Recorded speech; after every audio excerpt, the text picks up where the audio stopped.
चलिए भाई शुरू करते हैं पीआर कोर्स का अगला लेक्चर।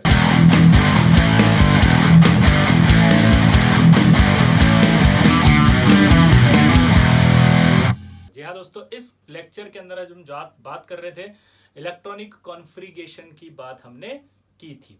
आज हम इलेक्ट्रॉनिक कॉन्फ़िगरेशन पढ़ेंगे डी ब्लॉक एलिमेंट्स का।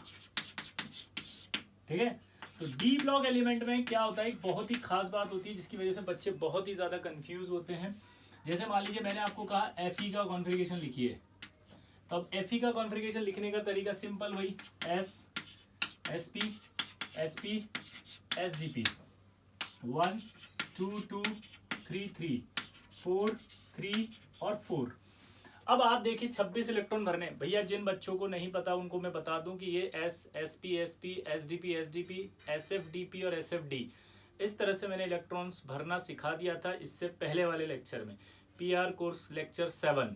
आज है पीआर कोर्स लेक्चर 8। ठीक है, तो आप जो है वो इसी कोर्स को ध्यान में रखते हुए इसको कंटिन्यू करना, क्योंकि ये जो इलेक्ट्रॉन फिल करना है वो वहां सिखाया था। अब आज हम डी ब्लॉक के कॉन्फ़िगरेशन सिखा रहे हैं। ठीक है, तो आप अगर ये सोचेंगे कि ये कैसे लिख रहे हैं हमें समझ में नहीं आ रहा, तो ये कनेक्टेड आएगा 7 से। तो 26 भरेंगे तो 2 इसमें भर दें, 2 इसमें, 6 इसमें, 2 इसमें, 6 इसमें, और यहां तक आते आते आपके 30 हो जाता था। कितना हुआ जल्दी काउंट करो, 6 2 8 2 10 2 12 6 18 2 20 और 6 26। इसकी जरूरत नहीं है, ये हो गया। तो जब इलेक्ट्रॉन फिल करते हैं तो आप इस तरह से भरते हैं, और इलेक्ट्रॉन फिल करते समय 4s की जो एनर्जी है वो कम होती है, 3d की एनर्जी ज्यादा होती है, क्योंकि इलेक्ट्रॉन जो फिल किए जाते हैं वो n+l रूल से किए जाते हैं। अबव प्रिंसिपल n+l रूल जो होता है वो वैकेंट ऑर्बिटल पर लगता है, यानी कि इलेक्ट्रॉन फिलिंग पर लगता है, यानी कि जब इलेक्ट्रॉन भर रहे होते हैं तब तक लग रहा होता है। एक बार आपने इलेक्ट्रॉन भर दिया तो ये एटम बन गया। अब एटम की जो एनर्जी होती है, एटम के अंदर जो इलेक्ट्रॉन है उसकी जो एनर्जी होती है वो शेल से डिसाइड होती है। तो आपको इस तरह से इसको शेल वाइज भी अरेंज करना पड़ेगा।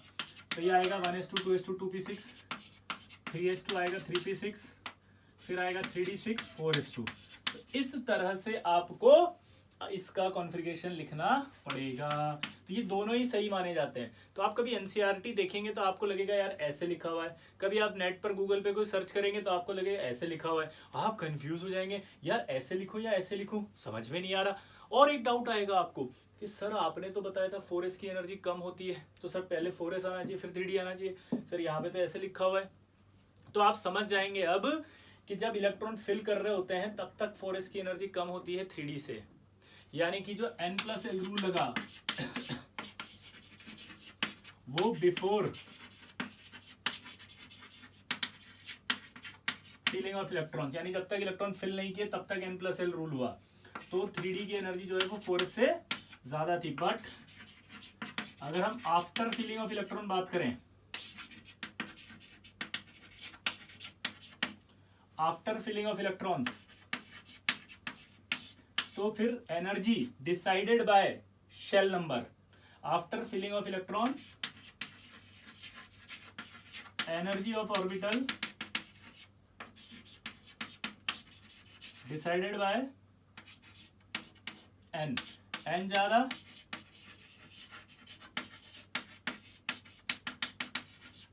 एनर्जी ऑफ ऑर्बिटल ज्यादा। क्लियर?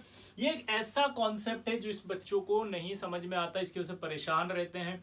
इनऑर्गेनिक केमिस्ट्री उनको लगता है रटने का सब्जेक्ट हो गया, हमें कुछ समझ में ही नहीं आ रहा। इलेक्ट्रॉन भर रहे हैं तो 4s में पहले भर रहे हैं, और जब आप इस तरह से लिख रहे हो तो 4s को बाहर लिख रहे हो। 4s की एनर्जी ज्यादा है या कम है ये तो बताओ। तो भाई अब तो समझ में आ गया कि 4s की एनर्जी ज्यादा या कम है। क्लियर? तो आपको कोई कंफ्यूजन नहीं आएगा। इस तरह से आपको हमेशा डी ब्लॉक का भरना है। ठीक है, चलिए दोस्तों आगे बढ़ते हैं।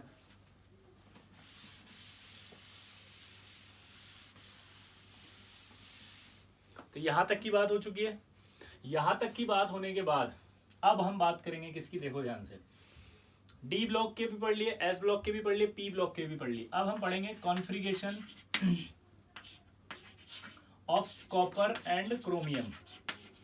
ठीक है, ये दो ऐसे हैं जो आपको बहुत ज्यादा कंफ्यूज करते हैं। ठीक है, तो कॉपर और क्रोमियम की बात करते हैं तो हमारे हिसाब से जब हम भरेंगे इसमें तो S SP SP SDP, तो भरो 1 2 2 3 3 4 3 और 4, 24 भरने तो 2 2 4 6 2 6 2 और यहाँ 4, इसकी जरूरत नहीं है।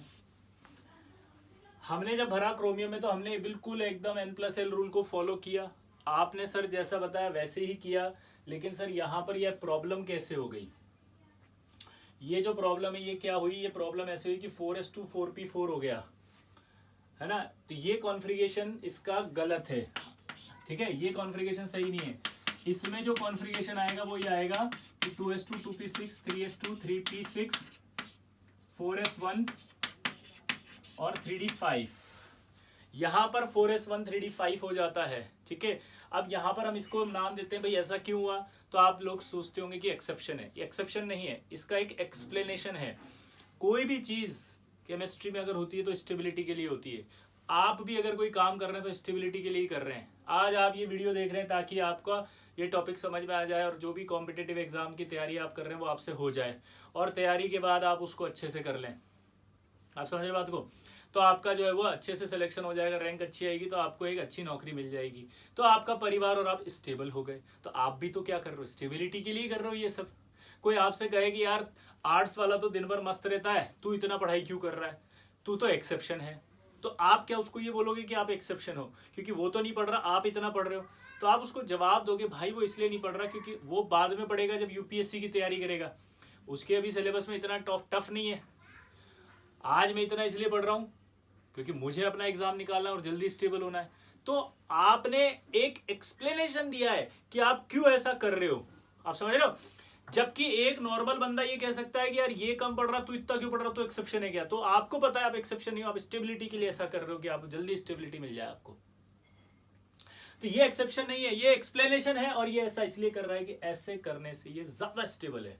तो हमें यहाँ पर क्या पढ़ना है कि ये ज्यादा स्टेबल क्यों है।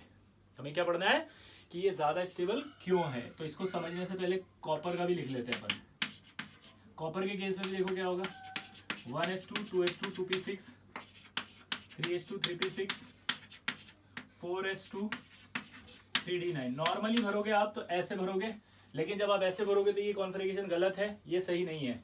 इसका जो असली कॉन्फ़िगरेशन आएगा वो ये है,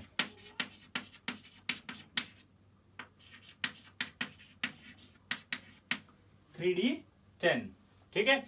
तो आपको ये इसका नॉर्मल कॉन्फ़िगरेशन है, ग्राउंड स्टेट कॉन्फ़िगरेशन कहा जाता है इसको। क्या कहा जाएगा?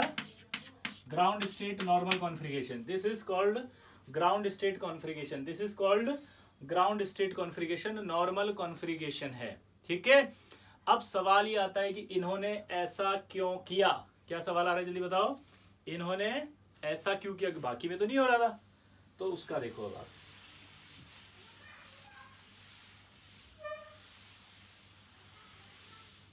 अब क्या होता है कि जो अभी 3D और 4S था, ये 3D और 4S का जो एनर्जी गैप है वो होता है कम। अब आप सोचोगे कम क्यों होता है? तो इनका जब रेडियल डिस्टेंस डेटा से निकाला जाता है तो डिस्टेंस देखते हैं कि कम है, तो वो डेटा से बोल रहे हैं अपन कि कम है। तो आपने अभी याद कर लिया ये, क्योंकि वो डेटा आप निकालने थोड़ी बैठोगे एग्जाम में, ठीक है ना। तो आपको याद हो गया, क्या याद हो गया? हमेशा के लिए जब तक आप 2 साल कॉम्पिटेटिव एग्जाम की तैयारी कर रहे हो आपको याद हो गया कि भैया 3D और 4S का एनर्जी गैप कम होता है। क्या बोलेंगे जल्दी बताओ आप? 3D और 4S का एनर्जी गैप कम होता है। अब आपको 2 एनर्जी के बारे में हमेशा पता होना चाहिए,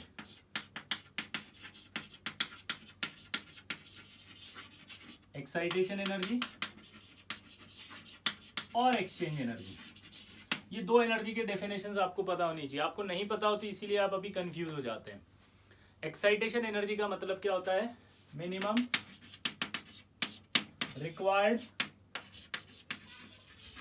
energy for excitation of electron.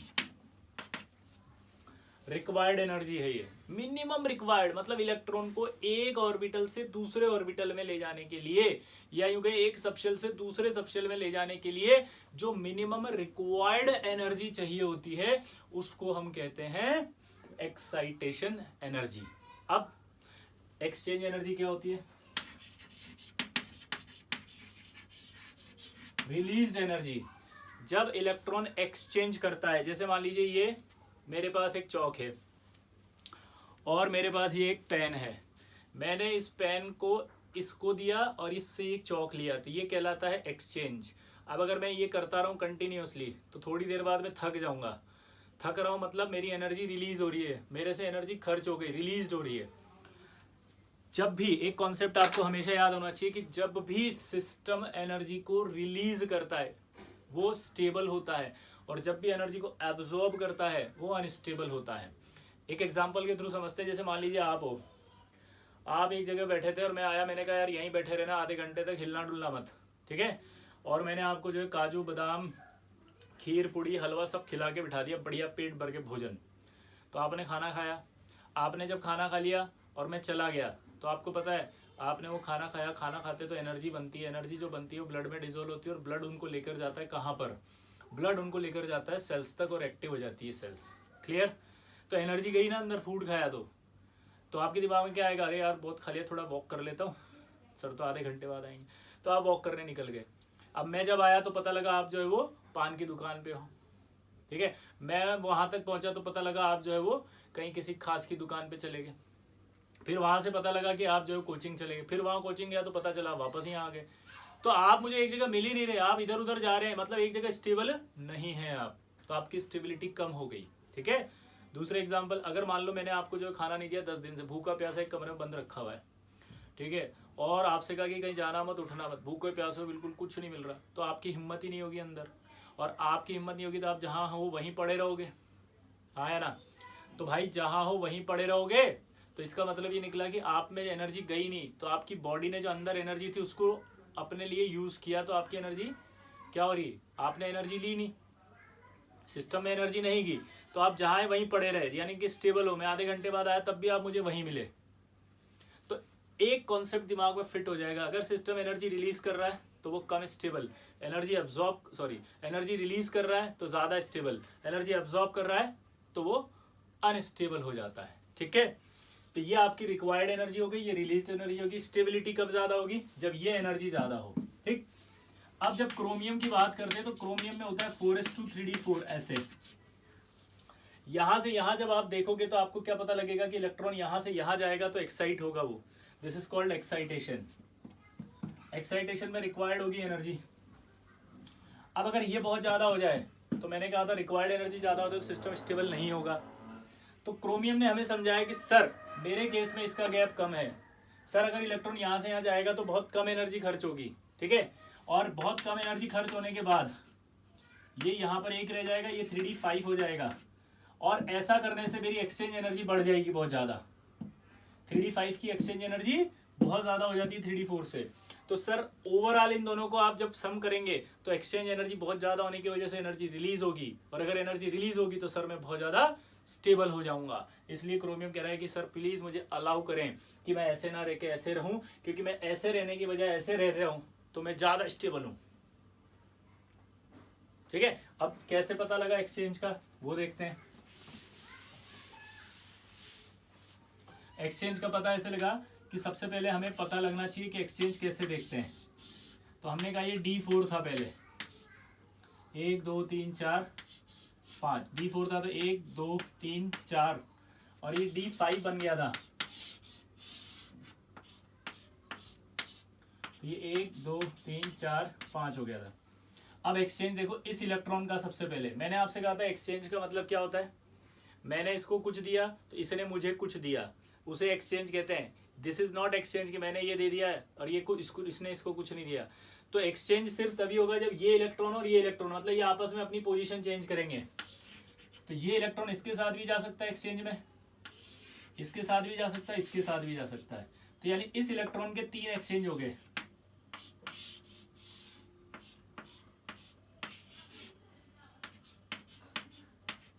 अब आप देखो ये इधर भी गया तो ये भी तो इधर आया, ये भी इधर आया, मतलब इस इलेक्ट्रॉन के साथ इसका इसका और इसका एक्सचेंज हो चुका है, तो अब ये दोबारा नहीं करेंगे आपस में। लेकिन इस वाले इलेक्ट्रॉन का इसके साथ नहीं हुआ था, इसके साथ भी नहीं हुआ था, 2 एक्सचेंज ही हो गए, यानी इसने इसके साथ एक्सचेंज कर लिया, इसने इसके साथ भी एक्सचेंज कर लिया।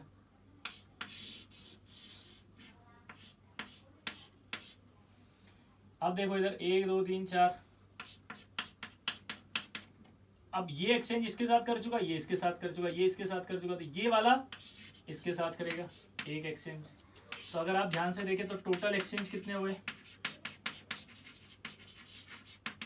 3 2 5 और 1 6, 6 एक्सचेंज हुए D4 में।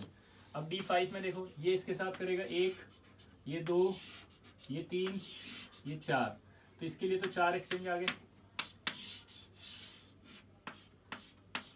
कॉन्सेप्ट को समझना, आप कंफ्यूज नहीं होंगे फालतू। आप कंफ्यूज कैसे होंगे, सर ये इसके साथ कर रहा है तो ये भी इसके साथ करेगा ना, सर ये इसके साथ क्यों नहीं कर रहा, सर इसको इसके साथ कर रहा। भाई ये इससे कर चुका, ये इससे कर चुका, ये इससे कर चुका, ये इससे कर चुका, ये इससे भी कर चुका, ये इससे भी कर चुका, ये इससे कर चुका, ये इससे भी कर चुका, तो 4 से ज्यादा नहीं होंगे इस इलेक्ट्रॉन के बस। अब देखो ये इलेक्ट्रॉन करेगा 1 2 3,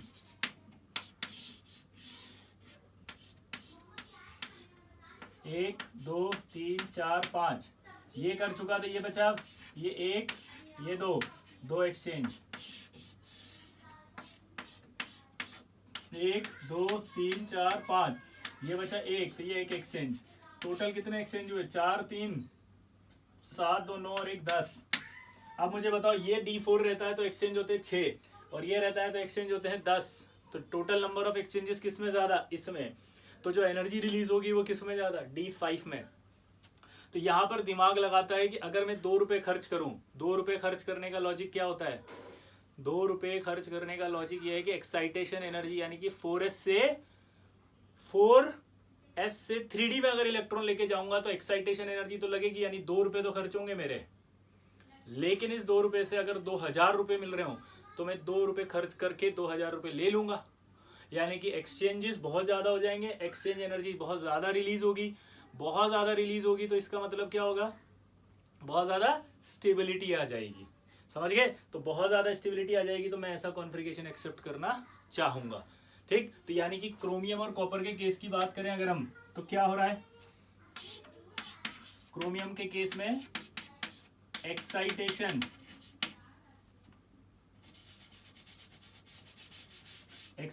एनर्जी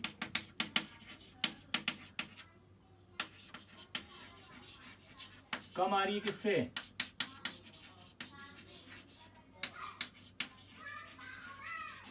एक्सचेंज एनर्जी से। एक्साइटेशन एनर्जी कम आ रही है एक्सचेंज एनर्जी से, एक्सचेंज एनर्जी बहुत ज्यादा आ रही है किसमें, कॉपर और क्रोमियम में, इसलिए ऐसा हो रहा है। और ये ऐसा क्यों हो रहा है, क्योंकि आपको पता है कि 3d और 4s का एनर्जी गैप कम है, 3d और 4s का एनर्जी गैप कम है, और अगर 3d और 4s का एनर्जी गैप कम होगा तो आप सोच सकते हो इलेक्ट्रॉन आसानी से ट्रांसफर करेगा, एक्साइटेशन एनर्जी कम लगेगी, एक्सचेंज बहुत ज्यादा हो जाएंगे D5 से।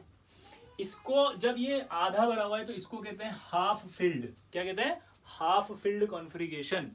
ये पार्शियल फिल्ड है, ये आधा भरा हुआ नहीं है, this is called partial field x, ठीक है। तो अब हाफ फिल्ड और फुल फिल्ड में इस तरह से एक्सचेंज खूब सारे होंगे, हाफ फील्ड और फुल फील्ड में जो एक्सचेंजेस होंगे वो बहुत ज्यादा होंगे, और अगर वो बहुत ज्यादा होंगे तो बहुत ज्यादा स्टेबिलिटी आएगी। इसलिए हम हमेशा लिखते हैं कि half field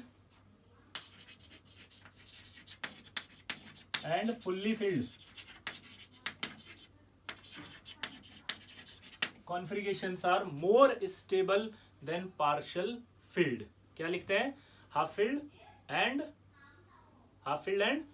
full filled configuration have more stability than partial filled, यानी वो partial filled से ज्यादा स्टेबिलिटी रखेंगे। क्या बोला जल्दी बताओ, वो partial filled से ज्यादा स्टेबिलिटी रखेंगे। क्या रखेंगे जल्दी बताओ, partial filled से ज्यादा स्टेबिलिटी रखेंगे।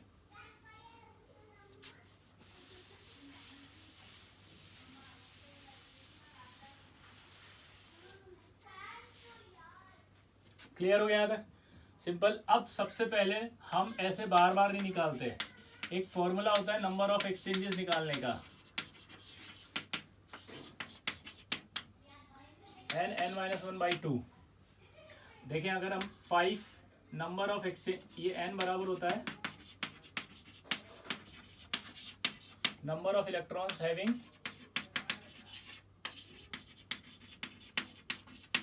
Same spin. दोस्तों यहाँ पर एक बहुत इंपॉर्टेंट बात है, आपका ध्यान आकर्षित करना चाहूंगा मैं। भाई लोग यहाँ पर आपका ध्यान आकर्षित होना चाहिए, number of electrons having same spin. 90% बच्चे यहाँ पर इस एन का मतलब लिखते हैं अनपेयर्ड इलेक्ट्रॉन, और जैसे ही आपने अनपेयर्ड इलेक्ट्रॉन सोचा आपका ये पूरा टॉपिक बर्बाद हो जाता है, क्योंकि आपके आंसर गलत आते हैं, आप समझ ही नहीं पाते क्या हो रहा है। मैं समझाऊंगा अभी। तो पहले अपन D5 का निकाल लें इस फॉर्मूले से, देखिए सही है कि गलत है। ये ऐसे भरे हुए थे 5, अभी 5 अगर ऐसे भरे हुए हैं तो इस फॉर्मूले में पुट करें तो 5 माइनस 1/2, तो कितना हुआ ये 5 × 4/2 10। इसका मतलब फॉर्मूला सही है। ये आ गया D5 के लिए। लेकिन सर D5 तो हमें पहले भी आता था, आप तो D10 के लिए बताओ। अब D10 के लिए भी निकाल लेते हैं। D10 के लिए निकालते हैं। D10 ऐसे भरा होगा 1 2 3 4 5, ये 6, ये 7, ये 8, ये 9 और ये 10। तो यहाँ देखो आप, ये 1 2 3 4 5, ये 6, ये 7, ये 8, ये 9 और ये 10। क्लियर है सबको? अब दिमाग की बत्ती चलाओ आप। अपने यहाँ लिखा number of electrons having same spin. अगर आपने नंबर ऑफ अनपेयर्ड इलेक्ट्रॉन सोच लिया होता तो यहाँ पर आप जैसे अनपेयर्ड इलेक्ट्रॉन बोलते हैं आपके लिए एन की वैल्यू 0 आ जाती है यहाँ, क्योंकि आपको लगता है सर इसके तो एक्सचेंज आएंगे ही नहीं। और आपने तो कहा कि हाफ फील्ड और फुल फील्ड में ज़्यादा स्टेबिलिटी होती है, तो फिर तो अभी अब सवाल आएगा ना, सेम स्पिन वाले, ऐसी सेम स्पिन वाले कितने इलेक्ट्रॉन है? 1 2 3 4 5 हैं, तो उनके लिए बनेगा पहला तो एक्सचेंज आपस में करेंगे वो 10। ऐसे स्पिन वाले कितने इलेक्ट्रॉन है? 1 2 3 4 5, तो ये स्पिन है, तो ऐसे भी आपके क्या करेंगे? 10 करेंगे। तो टोटल एक्सचेंज अगर आप काउंटिंग करेंगे तो कितना आया? 10 + 10 यानी कि 20। तो यहाँ नंबर ऑफ एक्सचेंजेस और ज्यादा आ गए। अब एक खास बात हो गई, पूछो क्या? अब एक डाउट और आ रहा था मन में, सर हाफ फील्ड और फुल फील्ड तो ज्यादा स्टेबल है पार्शियल फील्ड से, लेकिन सर हाफ फील्ड और फुल फील्ड में कौन ज्यादा स्टेबल है? तो अपने आप बताओ कौन ज्यादा स्टेबल है। मैं क्यों बताऊंगा? अपने आप बताया तो आपको पता लग गया कि ये ज्यादा स्टेबल है 20, ये 10 ही हो रहा है, तो ये बहुत ज्यादा स्टेबल होगा। तो हाफ फील्ड और फुल फील्ड में भी पूछे तो फुल फील्ड ज्यादा स्टेबल है। क्या बोला जल्दी बताओ? हाफ फील्ड और फुल फील्ड में भी पूछे तो कौन ज्यादा स्टेबल है? फुल फील्ड ज्यादा स्टेबल है। क्लियर है सबको यहाँ तक? आई होप समझ में आ गया होगा। क्लियर? चलिए, तो ये एक्सचेंजेस का चक्कर भी समझ में आ गया। अब भाई जब मैंने ये टॉपिक पढ़ा तो मेरे को एक डाउट आ गया पूरी तरह से, खतरनाक तरीके से। जी हाँ दोस्तों, बहुत तगड़ा डाउट है। मैंने कहा क्या सर? अब मैं तो कार्बन का जो कॉन्फ़िगरेशन आपने लिखा है वो तो ऐसे होता है 1s2 2s2 2p2, ठीक है सर। अब आपने जो सिखाया उसके हिसाब से तो मैं अब इसको ये लिखूंगा। और सर फ्लोरीन का केस 2p5 होता है, फ्लोरीन का एटॉमिक नंबर 9 है। आपने जो सिखाया उसके हिसाब से मैं तो फ्लोरीन का कॉन्फ़िगरेशन ये लिखूंगा। सर हाफ फील्ड ज़्यादा स्टेबल होता है और फुल्ली फील्ड ज़्यादा स्टेबल होता है, तो सर अब फ्लोरीन का जो कॉन्फ़िगरेशन आएगा आज के बाद मैं वो ऐसे लिखूंगा और ऐसे लिखूंगा। सर अब ये लिखना पड़ेगा। सर ये तो गलत बात है, इनऑर्गेनिक तो रटने का सब्जेक्ट होता है, आपने प्रूव कर दिया। अब ये कैसे? मैं अगर आप लॉजिक की बात कर रहे हो सर तो लॉजिक से तो फिर सर ये आना चाहिए, ये आना चाहिए सर। सर गलत बात है। अभी सर ऐसे नहीं सर, इमोशंस के साथ खेल रहे हो आप, ये तो चीटिंग हो गई ना सर। आप देखो ये होना चाहिए ना, लॉजिक से चल रहा हूँ सर मैं तो, आपकी हर बात मान रहा हूँ सर, बिल्कुल होना चाहिए, ये होना चाहिए, पर ये तो होता ही नहीं है सर। अब तो आप एक्सेप्ट करो। भाई रुको जरा, रुको, इतनी भी जल्दी क्या है? अभी एक और लॉजिक होता है। लॉजिक क्या था? पहला एक्साइटेशन एनर्जी और एक्सचेंज एनर्जी, ठीक है। अब कार्बन में कौन सा ऑर्बिटल, ये भी तो देखो, पी ऑर्बिटल। पी ऑर्बिटल में 3 ही होते हैं, 1 2 3। डी में कितने थे? 5। दिमाग लगाना जरा, डी में कितने थे? 5। डी में कितने थे? 5। डी में कितने थे? 5। पी में कितने? 3। तो ये जब 3 करके आप ऐसे हाफ फील्ड करोगे और जब एक्सचेंज करेगा ये 1 2,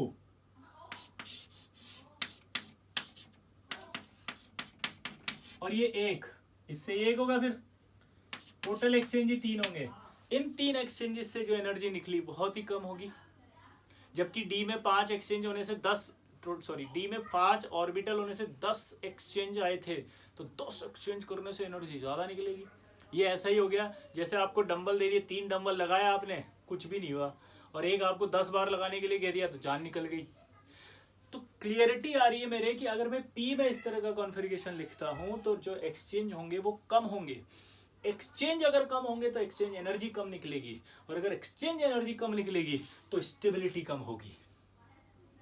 अगर एक्सचेंज एनर्जी कम निकलेगी तो स्टेबिलिटी भी कम होगी, अगर एक्सचेंज एनर्जी कम निकलेगी तो स्टेबिलिटी भी कम होगी। तो इसलिए ये कॉन्फ़िगरेशन यहाँ कभी नहीं आ सकता, क्योंकि इनके केस में ये भी फुलफिल्ड में एक्सचेंज एनर्जी कम निकलेगी, इनके केस में एक्साइटेशन ज्यादा आ रहा है, किससे?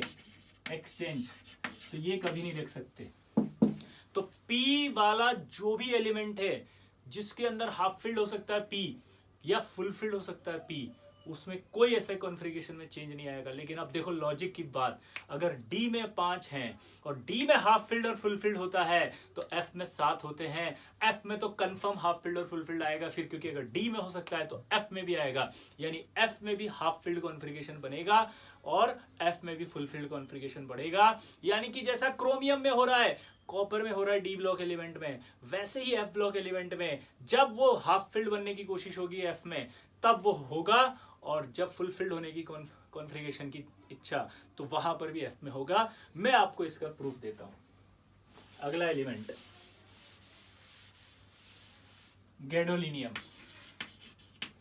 ठीक है, गैडोलिनियम का जब कॉन्फ़िगरेशन लिखते हैं तो आपको पता है गैडोलिनियम जो होता है उसका एटॉमिक नंबर अपन देखें तो कितना होगा? 64। भरे S S P S P S D P और एस एफ डी पी। 1 2 2 3 3 4 3 4 5 4 5 6 4 5 और ये 6। एक बार 64 भर के देख ले। 2 2 6 2 6 2 10 6 2। ठीक है, F5S2 D 10 5P 6 2 और F में कितना आना चाहिए अगर अपन देखें तो गैडोलिनियम के हिसाब से टोटल 64 है, काउंट करो तो मेरे हिसाब से यहाँ आएगा 7 6। देखें काउंट करते हैं, 6 2 8 2 10 10 और 2 12 6 18 2 20 10 30 6 36 36 और 2 38 10 48 48 और 2 50 50 और 6 56 56 और 6 कितना हुआ? ठीक है, और अगर मैं यहाँ पर 14 कर दूं कितना बनूं? सॉरी 8 भरना चाहिए मेरे हिसाब से, तो यहाँ आना चाहिए 8। अभी दिमाग लगाओ साला, ये 8 रखेगा तो इसको खुशी मिल रहा है क्या? नहीं, शेल वाइज जमाए 1s2 2s2 2p6 3s2 3p6 4s2 3d10 4p6 5s2 3s2 3p6 3d10 4s2 4p6। ठीक है, 4p6 के बाद क्या आएगा? 4d10। अब यहां पर आप देखो ध्यान से कि ये जो सिचुएशन है ये 6th शेल है। अगर ये थोड़ा सा दिमाग लगाए और ये क्या करे, ये यहाँ से इलेक्ट्रॉन को हटा के इसको तो हाफ फील्ड रखने ज़्यादा स्टेबल होगा, एक इलेक्ट्रॉन उठा के यहाँ डाल दे तो क्या फर्क पड़ा बताओ?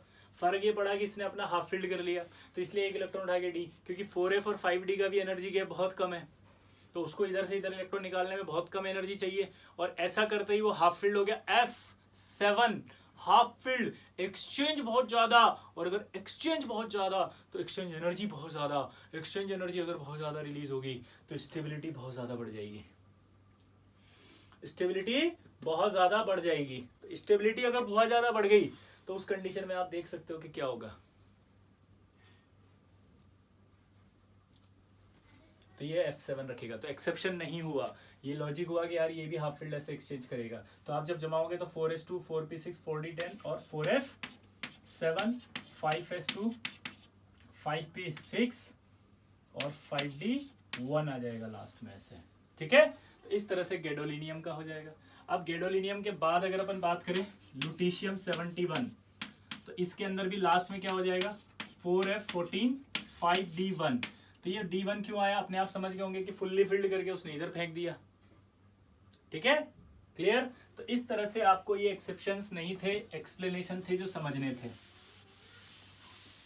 अब होता क्या है कि हम लोग क्या है कि ऐसा सोच लेते हैं कि सर एक्सेप्शन नहीं, देखो कॉपर और क्रोमियम का एक्सप्लेनेशन सिलेबस में था, जब वो सिलेबस में था तो हमने उसे पढ़ लिया, जो सिलेबस में नहीं है वो हम यहाँ एक्सप्लेन नहीं कर रहे हैं, क्लियर।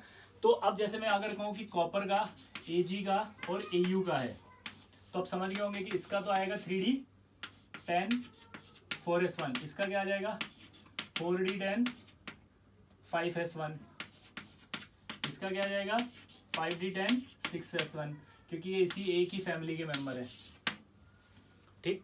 तो ये तो एक्सप्लेन हो गई कि ऐसा क्यों हुआ, तो आपने ये याद कर लिया, हो गया याद भैया, कर लेना, ये बहुत इंपॉर्टेंट है, ये जरूरी है करना, कर लिया याद, पक्का, क्लियर। अब आगे बढ़ते हैं। अब आया आपके पैलेडियम का, लिखो 46।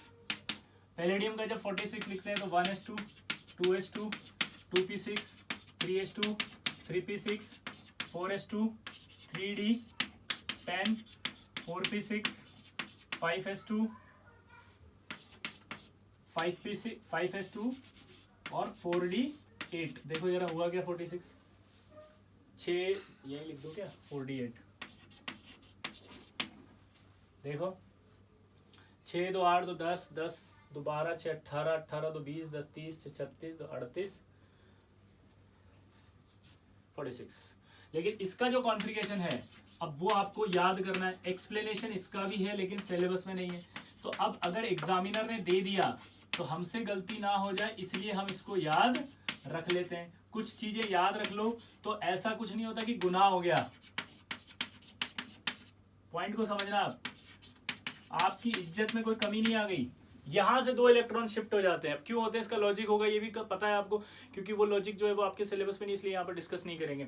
तो आपने याद कर लिया कि भैया पैलेडियम जो है उसमें लास्ट में 4d10 हो जाता है 5s हट करके, क्या हो जाता है 4d10।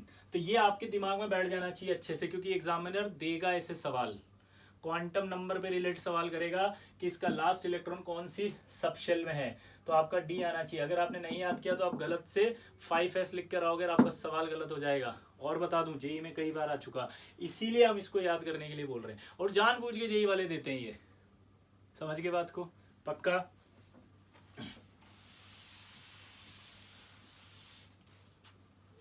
अब आएगा आपके पास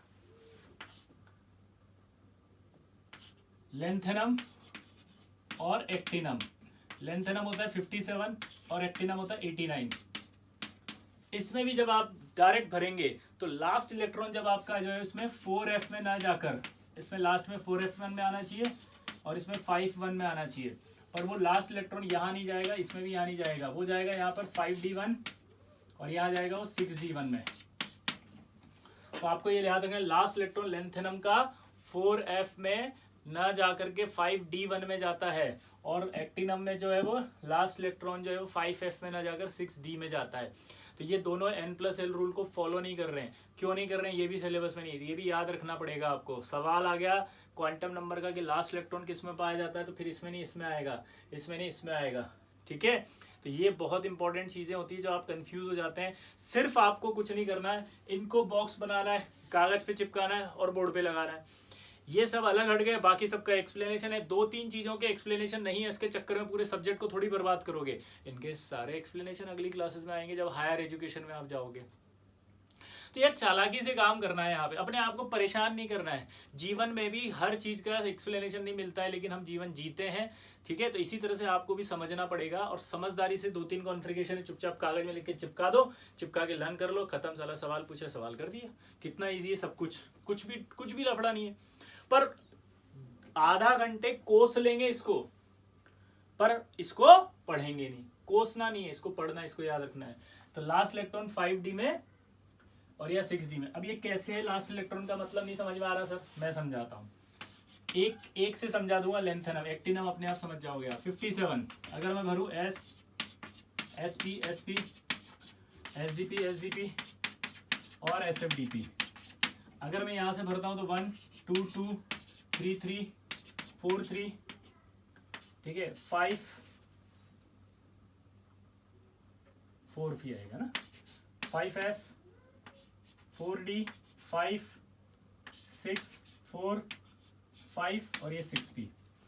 अब 57 भरने तो 2 4 6 2 6 2 10 6 2 10 6 2 और यहाँ पर आपका 4f1 आ रहा है लेंथेनम 57। देखो आ रहा है कि 30 तो ये हो गया, 36 38 48 50 56 और एक 57 57 अपने हिसाब से लास्ट इलेक्ट्रॉन किस में आ रहा है, ये 4f में।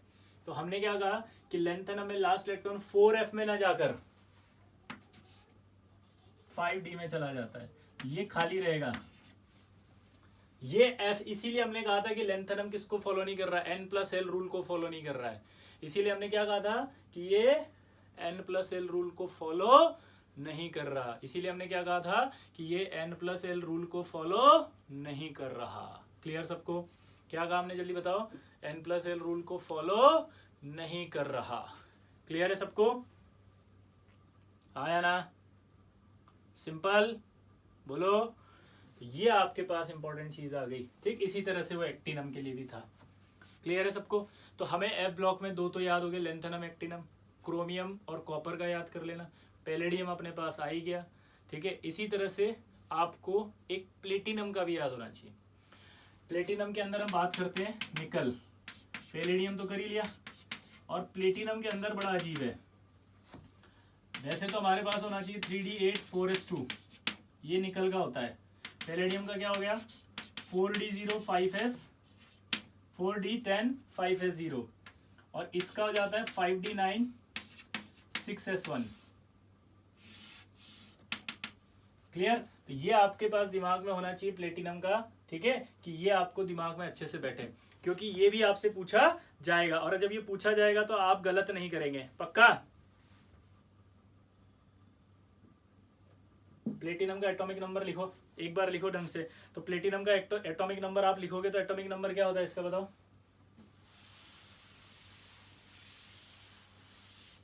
देखो इसका एटॉमिक नंबर 28 है, आप इसको ऐड करोगे तो ये क्या आया था 46। 46 के बाद इसका बनाओ तो कितना आएगा 70, जल्दी बोलो 78। और 78 के हिसाब से जब चलेंगे अपन तो ये अपने आप ही 5d9 और 6s1 आ जाएगा, ठीक है। तो ये आप आराम 78 सॉरी, ठीक है। तो ये आपका लास्ट हो गया। तो ये आपका जो है वो क्लियर है सबको।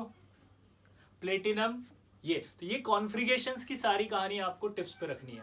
इसके बाद आएगा आपके आयंस का कॉन्फ़िगरेशन,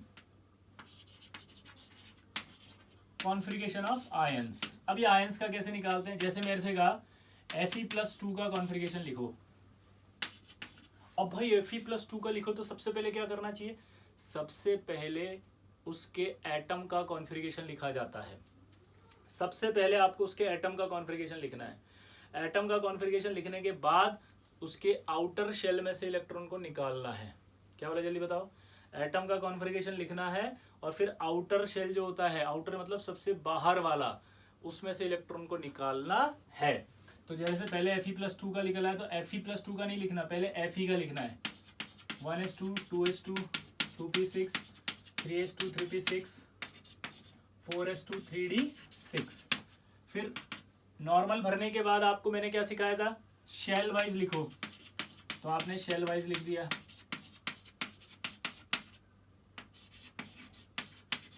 शेल वाइज लिखने के बाद आपने क्या देखा, 3d6 4s2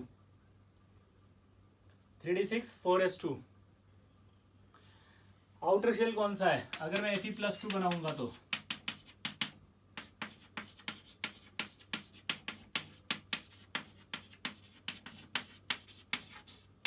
ये वाला, तो ये आ जाएगा 4s0। Fe+2 कर दे 4s0। तो ये आपके ऐसे निकालते हैं Fe+2 का कॉन्फ़िगरेशन। भैया डी ब्लॉक वालों में देखो कितनी मजेदार चीज हुई, पहले भरा आपने 4s में और आपने निकाला भी 4s से। क्लियर? आउटर शेल ये होता है जो बाहर वाला होता है सबसे, ठीक है। अब अगर मान लीजिए आपसे कहा कि Na+ का लिखो, तो Na का भी वही करना है, 1s2 2s2 2p6। सोडियम का पहले लिखा आपने 3s1, Na+ है तो आउटर शेल से निकाल दो, ये बन गया इसका कॉन्फ़िगरेशन, ठीक। अब आया आपके किसका,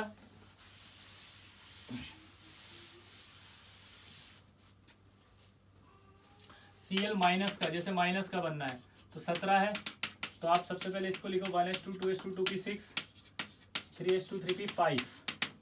अब यहां पर आपको क्या माइनस लिखा था, अगर यहां पर आपके पास माइनस लिखा है तो एक ऐड होता है, प्लस आने का मतलब एक निकल गया, माइनस आने का मतलब एक ऐड हो गया, तो यहाँ पर आपको 6 कर देना, एक ऐड करती, ये आपके Cl- का कॉन्फ़िगरेशन आ गया। तो इस तरह से आयंस का भी कॉन्फ़िगरेशन लिखा जा सकता है। आयंस का कॉन्फ़िगरेशन लिखने के लिए ही मैंने आपको पहले वो कॉन्फ़िगरेशन सिखाया है।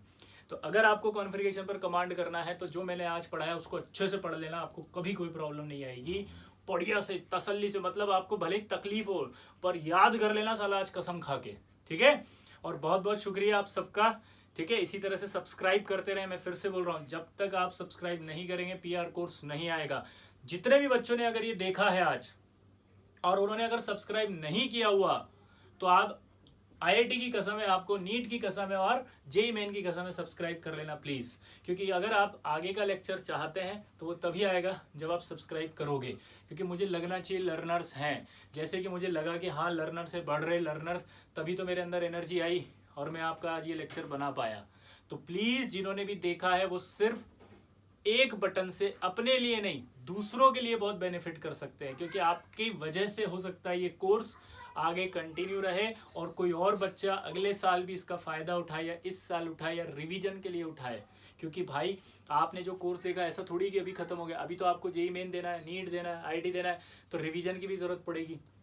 अगर इसी तरह से कोर्स आता रहा तो आपके पास एक कॉन्सेंट्रेट फॉर्म में पूरा रिवीजन पड़ा हुआ है, फटाफट से ईयरफोन लगाया और इसको पूरा पढ़ा, सब रिवाइज हो जाएगा और ये आपके जितने भी कॉम्पिटिटिव एग्जाम से सवाल आए वो सारे सॉल्व हो जाएंगे। तो कुछ नहीं करते हुए भी आप जो है वो रिवाइज कर पा रहे हो। लेकिन अगर आप सब्सक्राइब नहीं करेंगे तो लर्नर्स नहीं दिखेंगे, तो मैं इसको रोक सकता हूँ, ठीक है। तो आपसे रिक्वेस्ट है कि सब्सक्राइब जरूर करिएगा, ठीक। चलिए मिलते हैं अगली क्लास, बाय।